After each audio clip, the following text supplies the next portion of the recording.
Most of my friends are nearing retirement without a penny saved. I find them to be intelligent people, so I'm not sure where they went wrong. We all grew up in the same neighborhood, went to the same schools, yet I'm financially well off, but they have little to nothing. What I've learned is never tell friends what you have. After disclosing my retirement plans, one of them recently asked me for a loan so they could pay off their $15,000 credit card debt. I'm sure that would go well. Makes me sad and angry at the same time. I dug in, made a lot of sacrifices, and made it work while they coasted through life doing nothing meaningful. This came from a Reddit thread that naturally raises a bigger question. How do people end up reaching retirement age with little or nothing saved? The truth is, a lot of people reach retirement without a plan for one of two reasons. Either they never learned how to start, or they keep pushing it off because it feels overwhelming and unpleasant to think about. The irony is that retirement investing often matters more in consistency than intensity. Small amounts invested over decades can make a massive difference, but most people never even realize that. Not genetic, but lifestyle, way of life. As someone who was in the military and explored all financial benefits I could, it was surreal how many service members are broke. We all got the same paycheck, by rank, but what it comes down to is financial literacy and what you choose to do with your money. So yeah, it doesn't necessarily come down to the cards you were dealt. Of course, that can play a role, but this scenario is more indicative of a broader trend. They were all given the same options and benefits for the most part, but how many of them took their bonuses and used them as down payments on sports cars? A lot. Then, how many took advantage of all the benefits they could? This happens in all industries. It's like for every 9 people blowing through their paycheck as fast as it comes in, there's only one trying to make it last as long as possible. How do you near retirement without a penny saved? Retirement isn't an age you just magically hit. It's true that retirement isn't something you just reach automatically. A lot of people never really set a clear retirement system in motion. Saving stays in the "I should start doing that" category, while spending adjusts to match income. Once that pattern is in place, it can run for decades. And even people who do try to save can get hit with things like job changes, medical costs, divorce, or supporting family, which can derail progress more than expected. So it's less people magically hit retirement broke and more a long stretch of delayed or disrupted planning that adds up over time. This is actually true. You're not going to live lavishly on Social Security, but it can often cover the bills. If you have 2 people receiving the average benefit of about $2,100 per month, that's about $50,000 per year.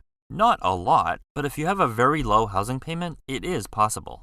Various sources show that retired households spend about $60,000 per year, so it's really not too far off. A lot of people live off Social Security. If you're a couple with a paid-off home, it gets you by. A lot of people think it's an age and not an amount. The more you think about it, the more you realize that retirement is more about reaching a certain financial milestone.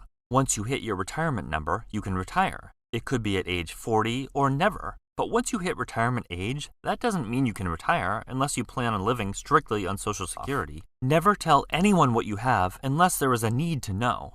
Not much good usually comes from sharing your finances with people who really don't need to know. You might feel proud at first, but that can change fast once money gets brought into the relationship and things start feeling like comparison. It's interesting that people can resent you for saving and sacrificing over the years, while you don't feel the same resentment towards them for being the ones spending freely and enjoying their money in the moment. Because in reality, they both require trade-offs. It's not really about being better for saving or worse for spending. It's just different trade-offs. Some people focus more on future security, others on enjoying life now.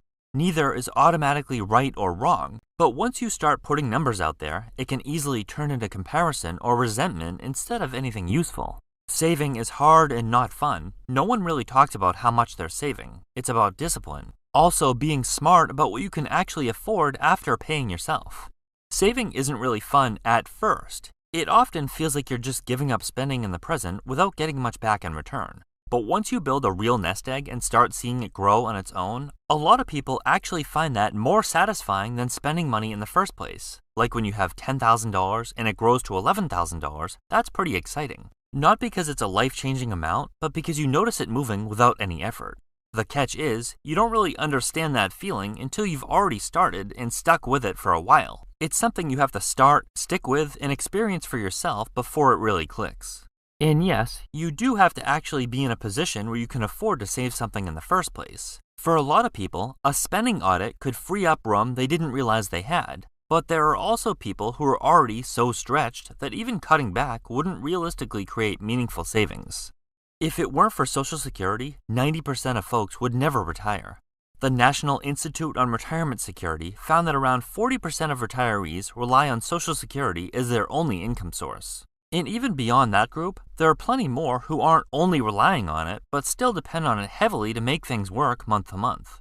For example, the Senior Citizens League has found that about 2/3 of seniors get more than half of their income from Social Security. That really puts into perspective how central it is for a large portion of retirees, even when they do have some savings or other income streams.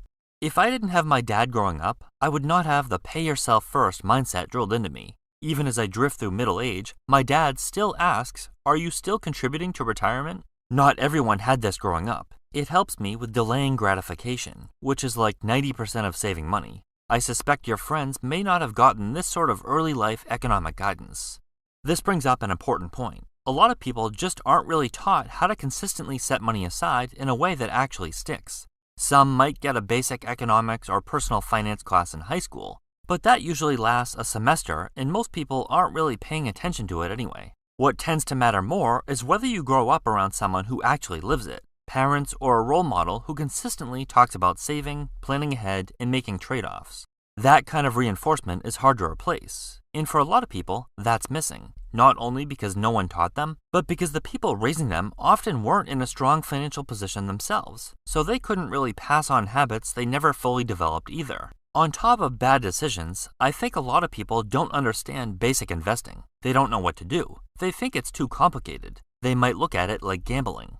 You might be surprised how many people don't really have a clue. It's not even that they're rejecting it, they often just don't know where to start or what good looks like, so it ends up feeling complicated or risky. A simple example is the S&P 500. A lot of people don't actually even know what it represents or what long-term returns typically look like or how much short-term movement is normal. Without that context, it's hard to tell the difference between this is risky and this is just how investing works. And the irony is that access has never been easier. Low fees, index funds, apps that let you start with almost nothing, it's all there. But lowering the barrier to entry doesn't automatically lower the barrier to understanding. If you're not comfortable with the basics, even something simple can feel intimidating enough to avoid altogether. And most people don't start with confidence, but they start with a little bit of money at a time and the confidence follows. I always felt I had friends with nicer homes, clothes, cars in my 20s and 30s. Now I know they're buried in debt and sweat their bills. This is generally true. The people who look the richest often have the least amount of money put away, the most debt, and are scraping by. Not always, but generally. So if you're wondering how people are affording things even when they didn't come from money or don't make a ton of money, there's a good chance it's all financed.